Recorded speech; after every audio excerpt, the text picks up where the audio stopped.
Good morning friend, मैं सुप्रिया स्वागत करती हूँ आपका डिकोड एग्जाम में। फ्रेंड, आज डेली करंट अफेयर्स की क्लास में हम डिस्कस करेंगे 5 फरवरी से रिलेटेड जितने भी न्यूज़ हैं, जितने भी इवेंट्स हैं जो हमारे एग्जाम के लिए इंपॉर्टेंट हैं, हम उन्हें एक एक करके यहाँ पे देखेंगे। तो आइए दोस्तों स्टार्ट करते हैं आज की क्लास। और आज की क्लास में हमारा सबसे पहला प्रश्न है कि हाल ही में किस स्टार्टअप को डेकाकॉन टैग प्राप्त हुआ है? जोमेटो, स्विगी, फूड पांडा या फिर BigBasket? Correct answer is B. ठीक है, स्विगी को जो है अभी हाल फिलहाल में डेकाकॉन टैग प्रदान किया गया है। तो आइए देखते हैं क्या है ये टैग और किस आधार पे किसी कंपनी को जो है ये टैग दिया जाता है। तो डेकाकॉन क्या है? एक टैग है जो कि किसी फर्म को और जो स्टार्टअप्स को उसके मूल्यांकन के आधार पे जो है ये टैग दिया जाता है। किस तरीके से उस फर्म उस स्टार्टअप का जो है बिजनेस, किस तरीके का टर्नओवर है, किस तरीके से उस कंपनी की जो वैल्यू है, जो मूल्य है, उन सब के आधार पे, उन सब के मूल्यांकन के आधार पे किसी भी फर्म को ये जो है टैग प्रदान किया जाता है। जिसमें भी हाल में देखा जाए तो स्विगी को जो है ये टैग दिया गया है और इससे पहले देखा जाए तो फ्लिपकार्ट को, पेटीएम को, ओयो को और बाइजू को यह टैग दिया गया था।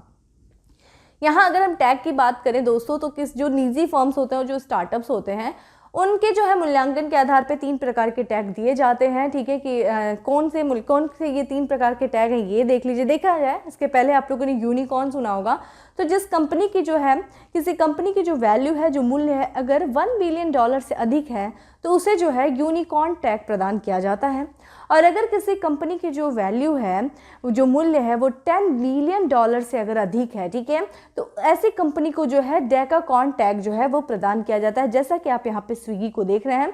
स्विगी को जो स्विगी कंपनी, जो स्विगी स्टार्टअप्स है, उस कंपनी की जो वैल्यू देखा जाए तो वो $10 बिलियन से अधिक हो गई है, जिस कारण से इसको ये डेकाकॉन टैग जो है प्रदान किया गया है।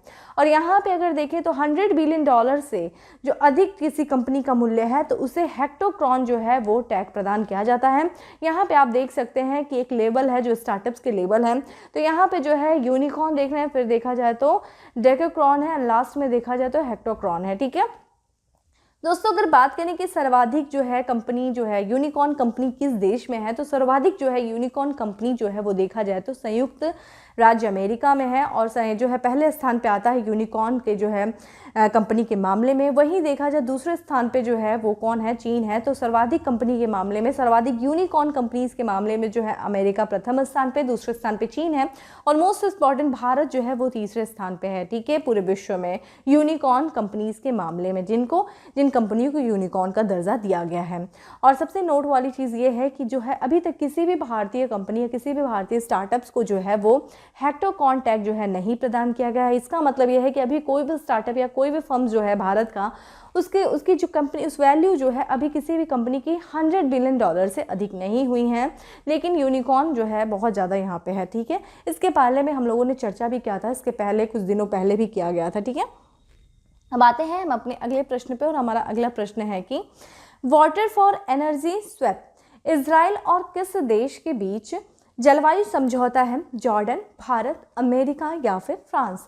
Correct answer is a. ठीक है, वाटर फॉर एनर्जी स्वैप समझौता जो हुआ है वो इजराइल और जॉर्डन के बीच में हुआ है। वाटर फॉर एनर्जी, ठीक है, पानी के बदले क्या? एनर्जी। स्वैप मतलब एक्सचेंज करना। एक देश जो है इजराइल क्या करेगा? जॉर्डन को क्या देगा? पानी देगा। और जॉर्डन क्या देगा इजराइल को? वो देगा, इसको एनर्जी देगा। ठीक है, इसको रिन्यूएबल एनर्जी देगा। ठीक है, तो अक्षय ऊर्जा देगा। तो ये क्या है? एक दूसरे से स्वैप जो है, स्वैप समझौता किया गया है, जलवायु समझौता। आइए इसके बारे में समझते हैं। तो वाटर फॉर एनर्जी स्वैप जो है वो इजराइल और जॉर्डन के बीच में एक जो है जलवायु समझौता हुआ है और इस समझौते में जो है दोनों देश क्या करेंगे? एक दूसरे को पानी और सौर ऊर्जा प्रदान करेंगे। देखो दोस्तों, अगर हम बात करें इन देशों के बारे में, तो इन देशों की अगर लोकेशन आपको पता होगी तो ये पश्चिमी एशियाई देश है और पश्चिमी एशियाई जो देश है ना, वो बहुत सारी चीज़ों का संकट का सामना कर रहे हैं। स्पेशली जो देखा जाए तो जलवायु संकट। ठीक है, वहाँ पे पानी की कमी है। ठीक है, तो ऐसी चीज़ें हैं।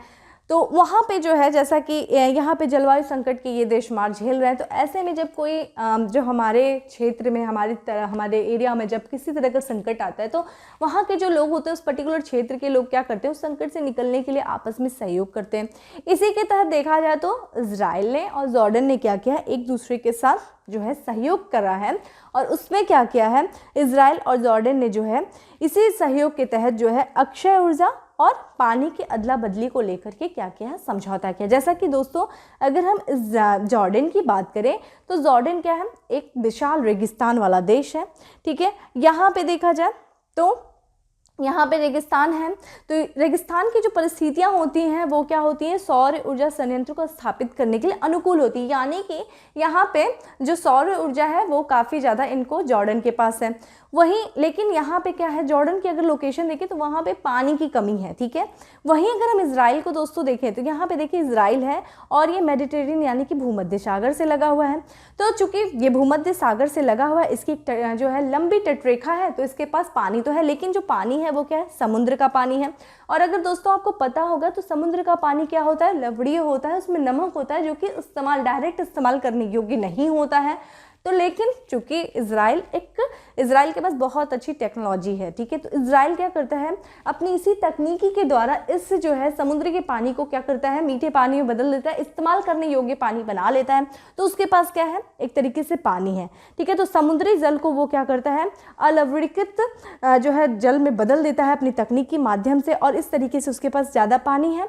इनके पास क्या है, सौर ऊर्जा संयंत्र स्थापित इन्होंने किया है, तो इनके पास जो है अक्षय ऊर्जा बहुत ज़्यादा और इनके पास पानी है। तो ये दोनों देश क्या कर रहे हैं, आपस में एक दूसरे से जो है समझौता कर लें कि भाई हम क्या करेंगे, हमारे पास जो अधिशेष है उसका हम अदला बदली करेंगे। और जैसा कि दोस्तों इजराइल की बात करें दोस्तों, उसने तो 2030 तक 2030 तक एक टारगेट रखा है, मतलब जो भी उसके यहाँ पे जो इजराइल जो देश है वहाँ पे जो कुछ भी एनर्जी की जो डिमांड है, उस एनर्जी की डिमांड को उसने जो है ना 30% तक जो है वो रिन्यूएबल एनर्जी से पूरा करने का लक्ष्य रखा है, ठीक है। तो अक्षय यानी कि नवीकरणीय ऊर्जा से ये स्रोत हैं उनके द्वारा उस डिमांड को पूरा करने का लक्ष्य रखा है 2030 तक 30% तक, ठीक है। तो जितनी भी डिमांड है उसको 30% पूरा करना है, तो इसलिए इन दोनों देशों ने आपस में समझौता किया है। तो वहीं पर देखा जाए तो पानी की कमी कौन झेल रहा है, जॉर्डन झेल रहा है। तो उसने क्या किया है, इजराइल को लगभग 600 मेगावाट का सौर ऊर्जा जो है सौर ऊर्जा उत्पादित विद्युत का निर्यात करेगा, और उसके बदले में जो कि पानी की कमी जो झेल रहा है जॉर्डन, तो वो क्या करेगा, इजराइल से 200 मिलियन क्यूबिक मीटर तक अलवणीकृत जल को प्राप्त करेगा। यही इन दोनों देशों के बीच में क्या हुआ है, समझौता हुआ है, ठीक है। तो उम्मीद करती हूँ समझ में आ गया होगा। अब आइए थोड़ा सा लोकेशन देख लेते हैं। ये चूंकि सबसे पहले हम इजराइल के बारे में दोस्तों बात करते हैं, तो इजराइल देख लेते हैं। इजराइल की बात करें दोस्तों तो ये दक्षिण पश्चिमी एशिया का जो है स्थित है, दक्षिण पश्चिम एशिया में है। और इजराइल की कैपिटल देखिए दोस्तों तल अवीव है, जो कि यहाँ पे हमें भूमध्य सागर की तरफ देखने को मिल रहा है। और चूंकि ये दावा करता है किस पे, यरूशलेम पे, ठीक है। यहाँ पे देखिए यरूशलेम को लेकर के फलस्तीन और देखा जाए तो इजराइल के बीच में इसको लेकर के बहुत विवाद है, तो ये दावा इस पे करता है। और यहाँ की जो करेंसी की बात करें दोस्तों तो नई शकील जो है वो इजराइल की करेंसी है। और यहाँ के जो प्रधानमंत्री हैं उनका क्या नाम है, नफाती बेनेट जो है वो यहाँ के प्रधानमंत्री हैं, ठीक है। और यहीं पे अगर हम जॉर्डन की बात करें दोस्तों तो ये देखिए पूरी तरीके से क्या है, यहाँ पे जॉर्डन पूरी तरीके से मेडिटेरेनियन सी को नहीं छूता। एक बार प्रश्न भी आया था कि ये जो कुछ 4 कंट्रीज़ के नाम दे दिया था और पूछा था कि जॉर्डन भी उस पर ऑप्शन में था कि क्या जॉर्डन मेडिटेरेनियन सी को टच करता है, भूमध्य सागर को, तो वो नहीं करता है। वही जॉर्डन की बात करें दोस्तों तो इसकी जो राजधानी क्या है, इसकी राजधानी है अम्मान जो है इसकी राजधानी है। और यहाँ की करेंसी की बात करें तो जॉर्डेनियन दिनार जो है वो यहाँ की करेंसी है। और यहाँ के जो प्रधानमंत्री उनका नाम है उमर रज़ा जो है वो यहाँ के प्रधानमंत्री हैं। और यहाँ पे देखा जाए तो राजा भी हैं जिनका नाम है अब्दुल्ला द्वितीय जो है वो यहाँ के किंग हैं, ठीक है। अब्दुल्ला द्वितीय जॉर्डन के किंग हैं। जॉर्डन की देखिए सीमा किससे लग रही है दोस्तों, तो सीरिया से लग रही है, इराक से लग रही है, सऊदी अरब से लग रही है, ठीक है। वहीं पे देखा जाए तो यहाँ पे देखिए इजराइल है, ठीक है। तो ये दोस्तों था हमारे कुछ मैप से संबंधित प्रश्न। अब हम आते हैं अगले प्रश्न पे, जिसमें सबसे पहला प्रश्न है कि बजट 2022 में खेलो इंडिया योजना आवंटन में कितने प्रतिशत की वृद्धि की गई है। खेलो इंडिया योजना आवंटन में 25%, ठीक है, 25%, 33%, 48% या फिर 55%। करेक्ट आंसर है सी है, ठीक है। 48% की वृद्धि की गई है खेलो इंडिया योजना में, ठीक है। तो आइए इसके बारे में देखते हैं। तो जो बजट 2022-23 आया है उसमें खेलो इंडिया योजना के आवंटन में कितने % की वृद्धि की गई है, 48% की वृद्धि की गई है।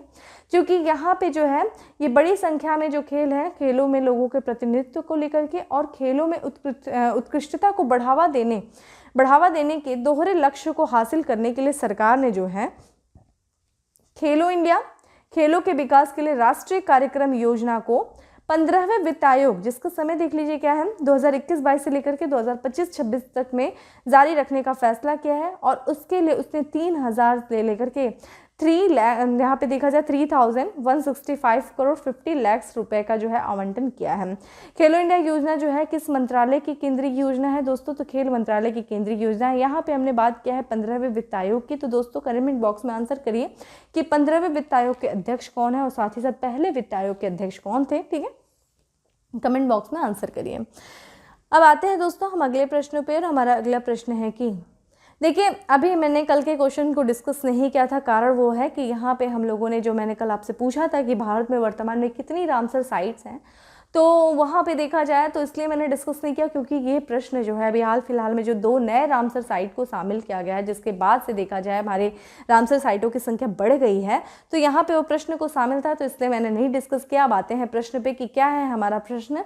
प्रश्न है हमारा कि, माफ करिएगा, खिजड़िया पक्षी अभयारण्य और बखीरा वन्यजीव अभयारण्य को जोड़ने के बाद भारत में अब कितने रामसर स्थल हैं?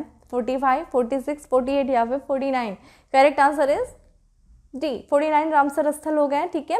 अभी हाल फिलहाल में 2 नए पक्षी अभयारण्य को जोड़ा गया है। कौन कौन सा है? खिजड़िया पक्षी अभयारण्य और बखीरा वन्यजीव अभयारण्य है। आइए इसके बारे में देख लेते हैं।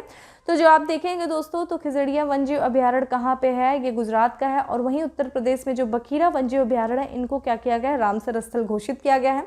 और इसी के साथ साथ देखा जाए तो भारत में संरक्षित आर्द्र भूमियों की कुल संख्या बढ़कर के कितनी हो गई है? 49 होगी। लास्ट टाइम जो थी 47 थी, ठीक है। नए 4, और इसी तरह जो पूरे ये जो ये 49 जो है रामसर स्थल हैं, जो आर्द्र भूमि है, वो कितने हेक्टेयर इलाके में फैले हुए हैं? तो 10.93 हेक्टेयर इलाकों में फैले हुए हैं, जो कि दक्षिण एशिया में सबसे बड़ा इलाका है, ठीक है। खिजड़िया रामसर, अगर रामसर की बात करें दोस्तों, तो ये जो है चूंकि गुजरात में स्थित है, और ये खिजड़िया जो है रामसर टैग पाने वाला गुजरात का चौथा आर्द्र भूमि है। इसके पहले जो 3 ने जो पाए थे, जिनमें से देखा जाए नाल सरोवर हो गया, नाल सरोवर पक्षी अभयारण्य हो गया, थोल वन्यजीव अभयारण्य हो गया, वाधवाना आर्द्र भूमि हो गया। ये जो है, ये ध्यान रखिएगा कहाँ पे है, किस राज्य में, पूछा जा सकता है आपसे। नाल सरोवर पक्षी अभयारण्य गुजरात में है, थोल वन्यजीव अभयारण्य कहाँ पे? गुजरात में है। वाधवाना आर्द्र भूमि जो है वो भी गुजरात में है। और खिजड़िया जिनको अभी हाल फिलहाल में रामसर टैग प्रदान किया गया, ये भी गुजरात में। इसी के साथ साथ 4 जो है आर्द्र भूमि जो है वो गुजरात की जो है रामसर टैग पाई हैं। यहाँ पे बखीरा पक्षी अभयारण्य की बात करें दोस्तों, वन्यजीव अभयारण्य की, तो ये कहाँ पे स्थित है? उत्तर प्रदेश के संत कबीर नगर जिले में स्थित है। और यह एक मीठे पानी की जो है दलदल है। और ये देखा जाए पूर्वी उत्तर प्रदेश का सबसे बड़ा जो है प्राकृतिक बाढ़ क्षेत्र है, ठीक है। और उत्तर प्रदेश में कितने रामसर स्थल हो गए दोस्तों? 10 रामसर स्थल हो गए। और यहाँ पे देखा जाए अगर हम रामसर की बात करें दोस्तों, तो रामसर जो है एक संधि है, जो कि किससे संबंधित है? एक देखा जाए तो अंतर्राष्ट्रीय संबंधी है, और इस अंतर्राष्ट्रीय संधि है।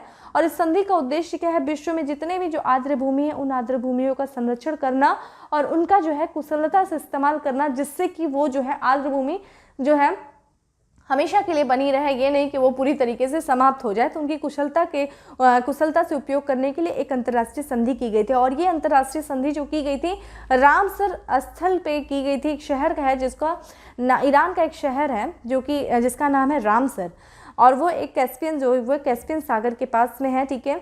और वहीं पे ये संधि की गई थी, जिसके कारण से इसका नाम जो पड़ गया वो रामसर संधि पड़ गया। और यह देखा जाए तो 2 फरवरी 1971 को जो है ये संधि पर जो है हस्ताक्षर किया गया था, ठीक है। यहाँ पे दोस्तों आपके सामने जो है 49 रामसर जो है साइट्स हैं, जो कि इंडिया में, उसकी लिस्ट है। हम पूरा तो डिस्कस नहीं करेंगे, हम ये देखेंगे कि जो अभी देखा जाए 2021 में जो 4 रामसर स्थल थे, तो यहाँ पे देखा जाए तो सबसे देखा जाए तो सुल्तान जो है जो सुल्तान राष्ट्रीय उद्यान है हरियाणा का, और भीड़ावास जो है वन्यजीव अभयारण्य, उसी के साथ साथ थोल झील वन्यजीव अभयारण्य हो गया, और बाधवाना राष्ट्रीय आर्द्र भूमि गुजरात का, हैदर यहाँ पे देखिए उत्तर प्रदेश का हैदरपुर वेटलैंड है, और बखीरा वन्यजीव अभयारण्य, ये आपके लिए काफ़ी ज़्यादा इंपॉर्टेंट है। सबसे पहला जो रामसर देख लीजिए यहाँ पे है चिल्का झील जो है उड़ीसा 1981 में, और केवला देव राष्ट्रीय उद्यान जो कि राजस्थान में। इनको सबसे पहले जो है ये भाई याद, ये चीज़ बहुत इंपॉर्टेंट है दोस्तों कि जो सबसे पहला रामसर स्थल है वो आपको पता होना चाहिए, चिल्का झील था, जो कि उड़ीसा से है। और आपका देखा जाए केवला देव राष्ट्रीय उद्यान जो कि राजस्थान में, ये सबसे पहले भारत में रामसर स्थल घोषित किए गए थे, ठीक है जी। ये था हमारा कुछ जो कल का क्वेश्चन जो मैंने आपसे पूछा था, उसका डिस्कशन हो गया। अब हम आते हैं अगले प्रश्न पे, और हमारा अगला प्रश्न है कि केंद्रीय बजट 2022-23 में पूर्वोत्तर के लिए प्रधानमंत्री विकास पहल पीएम डिवाइस योजना के लिए कितने रुपए का प्रारंभिक आवंटन किए जाने की घोषणा की गई है? 1500 करोड़ रुपए, 2000 करोड़ रुपए, 2500 करोड़ रुपए या फिर 3000 करोड़ रुपए। करेक्ट आंसर इज ए है, ठीक है। 15,000 करोड़ रुपए का आवंटन किया गया है। प्रारंभिक आवंटन किस योजना के तहत? पीएम डिवाइस योजना के तहत, पूर्वोत्तर भारत के लिए प्रधानमंत्री विकास योजना। आइए देखते हैं इसके बारे में। तो देखा जाए, अभी जो बजट पारित किया गया है हमारे केंद्रीय वित्त मंत्री के द्वारा, जो केंद्रीय बजट 2022-23, उसमें देखा जाए पूर्वोत्तर पूर्वोत्तर के लिए प्रधानमंत्री विकास पहल PM development initiative for north east region, PM divine जो है नामक एक नई योजना की घोषणा की गई है। और इस योजना के लिए जो प्रारंभिक स्तर पर कितनी जो है धन आवंटित किया जाएगा? तो 1500 करोड़ रुपए का धन आवंटित किया जाएगा। अगर हम इस योजना की बात करें दोस्तों, तो यह योजना जो है वो पूर्वोत्तर परिषद के माध्यम से लागू किया जाएगा और यह पूर्वोत्तर क्षेत्र में जो युवा हैं और जो महिलाएं हैं उनकी आजीविका के अवसर को सृजित करेगा। इसका उद्देश्य, यह योजना देखा जाए दोस्तों, जो हम देखिए इसके पहले अगर हम बात करें, यहाँ पे एक योजना का नाम दिया है प्रधानमंत्री गति शक्ति योजना। थोड़ा सा इसको समझ लीजिएगा क्योंकि ये उसी के उद्देश्यों के अनुरूप जो है इस योजना को बनाया गया है, जिसके बारे में पीएम डिवाइन के बारे में जो हम बात कर रहे हैं, इसी के उद्देश्यों को पूर्ति के लिए प्रधानमंत्री गति शक्ति योजना दोस्तों अक्टूबर 2021 को जो है लॉन्च किया गया था प्रधानमंत्री नरेंद्र मोदी जी के द्वारा। और इस योजना के अंतर्गत जो है जैसे जितने भी जैसे रेल मंत्रालय और जो सड़क मंत्रालय सहित जो 16 मंत्रालय हैं, ठीक है, जो 16 मंत्रालय हैं, उन 16 मंत्रालयों को एक डिजिटल प्लेटफॉर्म पे लाना, ठीक है। ये सारे मंत्रालय आपस में क्या है, समन्वय स्थापित करने के लिए एक डिजिटल प्लेटफॉर्म पे आ जाएंगे।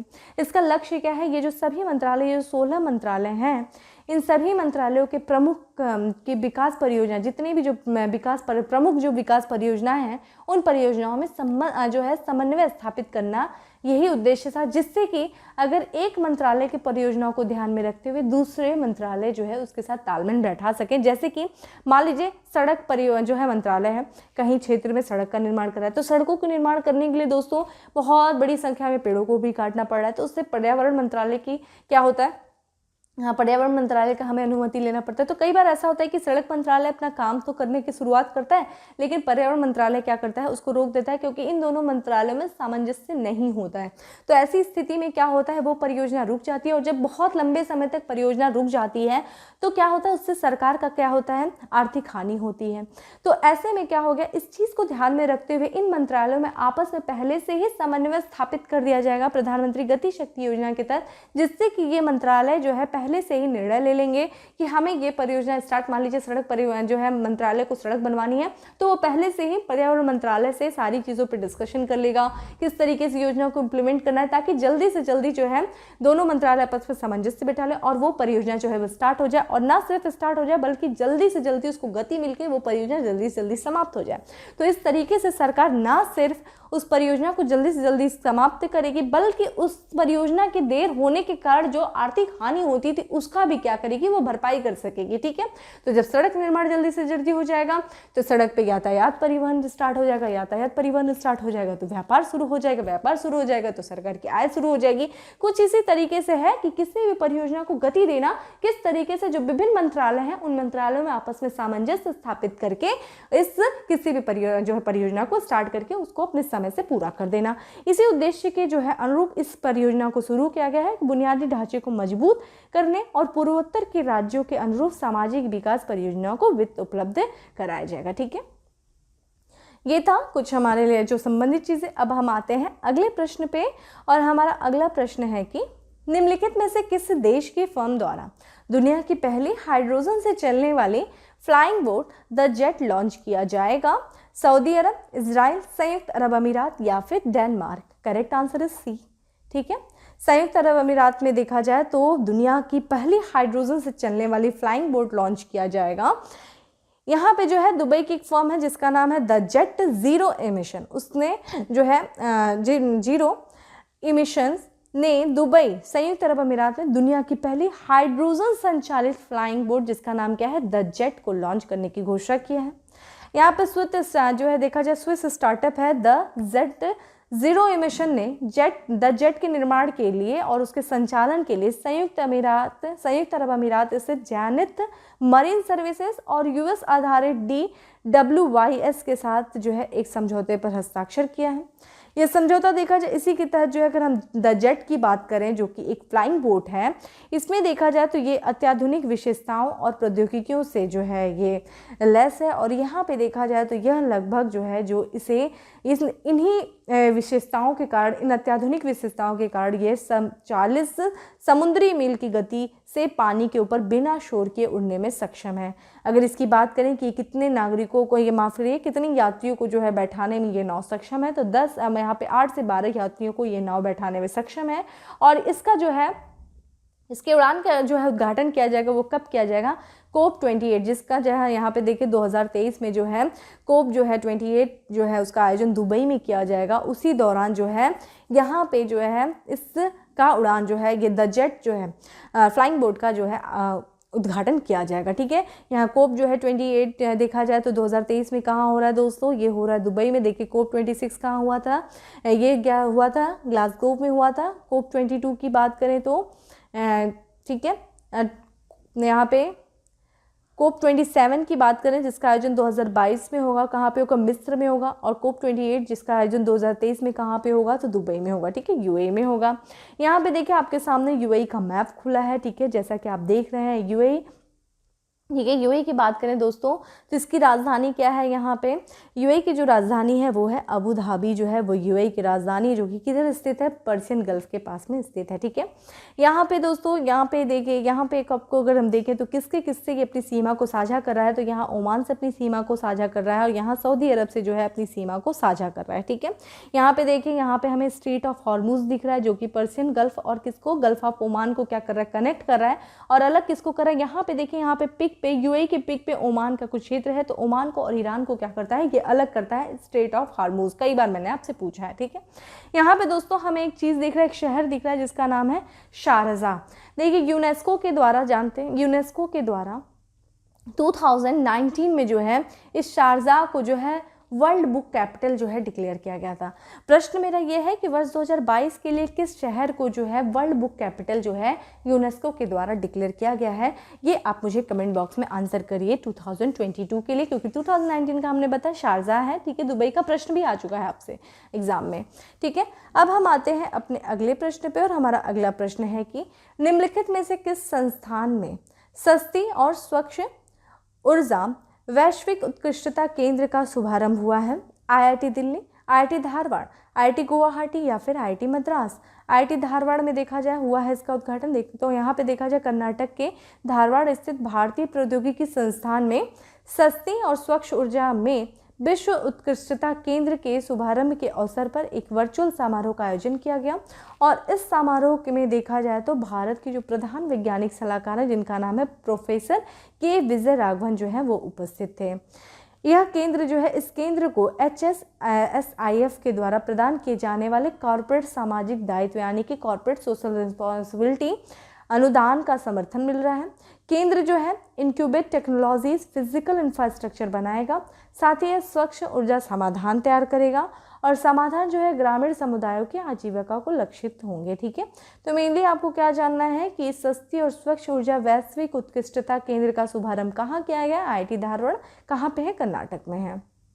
नेक्स्ट है, हाल ही में किस राज्य या केंद्र शासित प्रदेश में तोरग्या महोत्सव मनाया गया है? लद्दाख, हिमाचल प्रदेश, सिक्किम या फिर Arunachal Pradesh? Correct answer is D, Arunachal Pradesh में देखा जाए तो तोरग्या महोत्सव मनाया गया है। तो अरुणाचल प्रदेश में जो है ये 3 दिवसीय जो है तोरग्या महोत्सव मनाया गया है। और यह त्यौहार देखा जाए तो इस त्यौहार का आयोजन जो है किस आदिवासी समुदाय के द्वारा? तो मोनपा आदिवासी समुदायों के द्वारा किया गया है। और किस मठ में? तवांग मठ में। देखिए तवांग मठ कहाँ पे? अरुणाचल प्रदेश में। और मोनपा आदिवासी समुदाय भी अरुणाचल प्रदेश से संबंधित है। और इस जो है समुदाय के द्वारा देखा जाए तो तोरग्या महोत्सव का आयोजन किया गया। इस जो है त्यौहार का जो मुख्य आकर्षण केंद्र क्या होता है दोस्तों? शान नाछम जो होता है, जो कि भिक्षुओं द्वारा छोय गैलिया याप और यम तासा मुडे देवता को प्रदर्शित करने के लिए किया जाने वाला अनुष्ठान नृत्य होता है शान नाछम। ठीक है, आप देख सकते हैं यहाँ पे ये नृत्य कर रहे हैं। तो ये मेनली। अब आते हैं हम अगले प्रश्न पे, और हमारा अगला प्रश्न है कि कौन सा देश इस वर्ष को बाघ वर्ष के रूप में मना रहा है? जापान, इंडोनेशिया, फिलीपींस, चीन। करेक्ट आंसर इज चीन जो है इस वर्ष को बाघ वर्ष के रूप में मना रहा है। दोस्तों जैसा कि आप जानते हैं, दुनिया के कई देश जो हैं कई देशों के अपने अपने सांस्कृतिक कैलेंडर होते हैं। तो और जैसा कि उनके हिसाब से जो है नए वर्ष जो है अलग अलग तारीखों में होते हैं। अगर भारत में भी देखें तो भारत में भी कई ऐसे जगह होंगे जहाँ पे जो है नया वर्ष जो है वो अलग अलग तारीख को मनाया जाता है। ऐसे ही कुछ है चीन के भी साथ। और चीन जो है इस साल अपना जो है नया वर्ष शुरू कर रहा है, 1 फरवरी से शुरू कर रहा है, ठीक है। और जैसा कि आप जानते हैं चीन जो है वो हर साल अलग अलग जीवों के नाम पे अपने नए वर्ष की शुरुआत करता है, और इस बार जो है वो टाइगर यानी कि बाघ का साल जो है वो मना रहा है, ठीक है। आइए देखते हैं। तो चीन जो है बाघ वर्ष का साल का स्वागत करने के लिए उसने बसंत महोत्सव जो है मनाना शुरू किया है। और यह पिछले वर्ष क्या था? पिछला वर्ष जो था वो बैल के चंद्र वर्ष के रूप में मनाया गया था। चीन राशि चक्र के अनुसार देखा जाए तो बैल वर्ष समाप्त हो गया है, और जो कि 31 जनवरी को समाप्त हुआ था। और यहाँ पे देखा जाए बाघ वर्ष जो है 1 फरवरी से शुरू होकर के 21 जनवरी 2023 को समाप्त होगा। चीन संस्कृति में देखा जाए बाघ अगर देखा जाए बहादुरी, जोश और ताकत का प्रतीक है।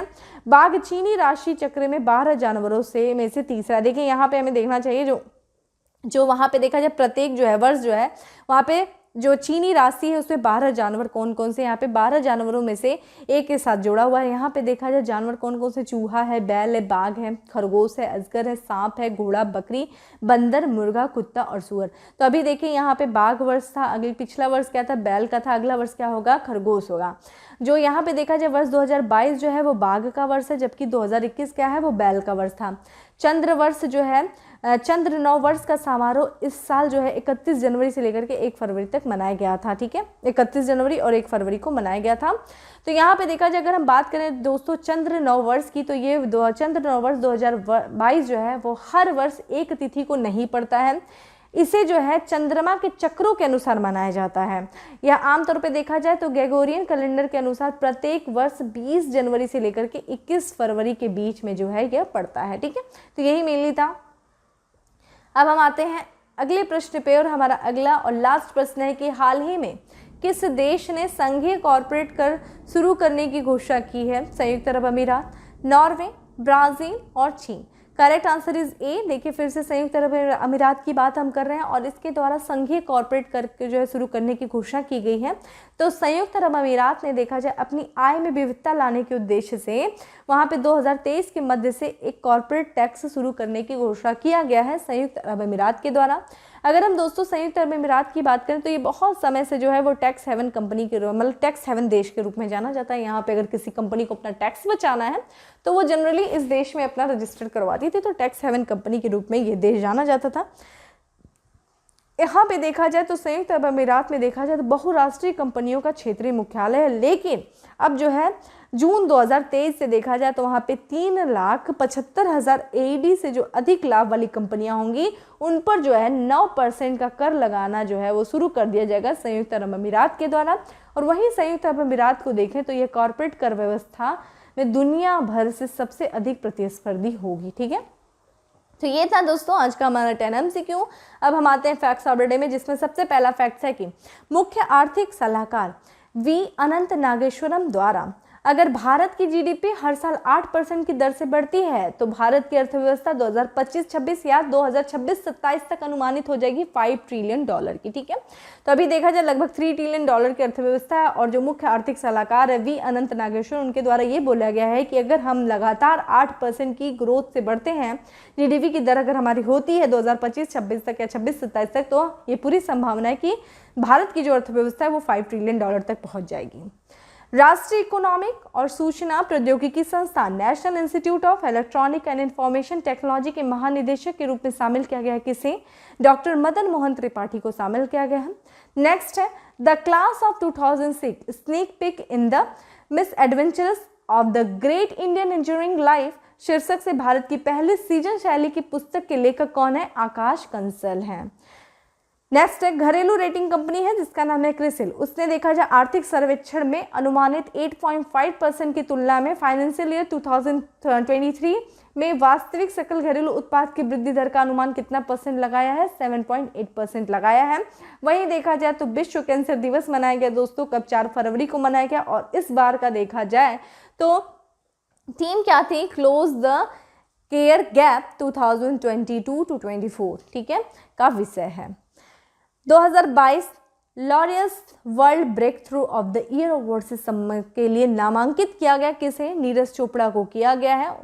Tokyo Olympic gold medallist Neeraj Chopra को 2022 Laureus World breakthrough of the year award के लिए नामित किया गया है। नेक्स्ट है एक प्रसिद्ध फिल्म व्यक्तित्व हैं जिन्होंने विभिन्न मराठी फिल्म और हिंदी फिल्मों में अभिनय किया था। उनका हाल फिलहाल में निधन हो गया है। क्या नाम था? रमेश देव, ठीक है।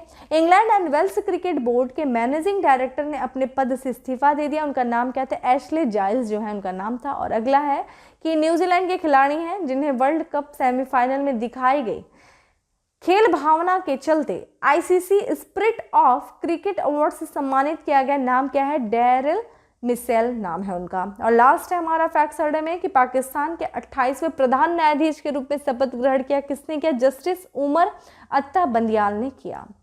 यहाँ पे उत्तर प्रदेश स्पेशल की दोस्तों बात करें तो सबसे पहला स्पेशल है कि उत्तर प्रदेश के एमबीबीएस छात्रों द्वारा राष्ट्रपति के नाम इच्छा मृत्यु ज्ञापन सौंपा गया है। और ये घटना किस जिले से संबंधित है? तो सहारनपुर जिले से संबंधित है, जहाँ पे एमबीबीएस के छात्रों के द्वारा इच्छा मृत्यु के लिए जो है राष्ट्रपति से अनुमति मांगने के लिए एक ज्ञापन जो है सौंपा गया है।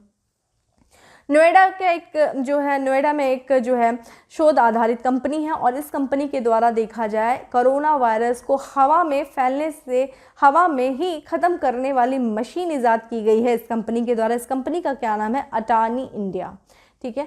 अगला हमारा उत्तर प्रदेश के वरिष्ठ साहित्यकार थे जिनका भी हाल ही में निधन हो गया। नाम है उनका डॉक्टर रंगनाथ मिश्र सत्या।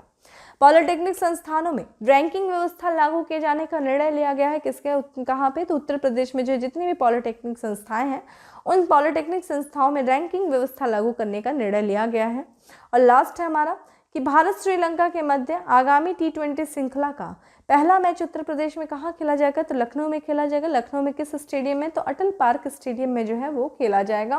तो इस तरीके से था आज का हमारा उत्तर प्रदेश स्पेशल। अब हम आ जाते हैं क्वेश्चन ऑफ द डे में, जिसमें हमारा क्वेश्चन देखिए क्या है कि विश्व में कुल कितने रामसर स्थल हैं और भारत में सबसे ज़्यादा रामसर जो स्थल किस राज्य में स्थित है? यहाँ पे में होगा। और भारत का सबसे बड़ा रामसर स्थल और सबसे छोटा रामसर स्थल कौन सा है? आप मुझे कमेंट बॉक्स में आंसर करिए। तो दोस्तों इस तरीके से आज का हमारा करंट अफेयर्स की जो PDF है वो टेलीग्राम ग्रुप पे अवेलेबल होती है, जिसका लिंक आपको डिस्क्रिप्शन बॉक्स में दिया हुआ है, जहाँ से आप जो है इन PDF को डाउनलोड करके इसको रिवीजन कर सकते हैं। बाकी दोस्तों बार बार मेरी रिक्वेस्ट यही रहती है कि आप लोग आंसर बहुत अच्छा करते हैं और प्लीज़ अपने दोस्तों में और जो लोग प्रिपरेशन करें उनमें इन वीडियोस को शेयर करिए, व्यू बढ़ाइए, लाइक्स बढ़ाइए, उससे ज़्यादा कमेंट बढ़ाइए, ठीक है। और सेशन अच्छा लगा हो तो मैं वही लाइक करना नहीं भूलें, ज़्यादा लोग को शेयर करें और चैनल पे पहली बार आए हैं तो सब्सक्राइब करना नहीं भूलें। फिर मिलते हैं नेक्स्ट सेशन में, तब तक के लिए bye, have a good day, stay safe and stay happy.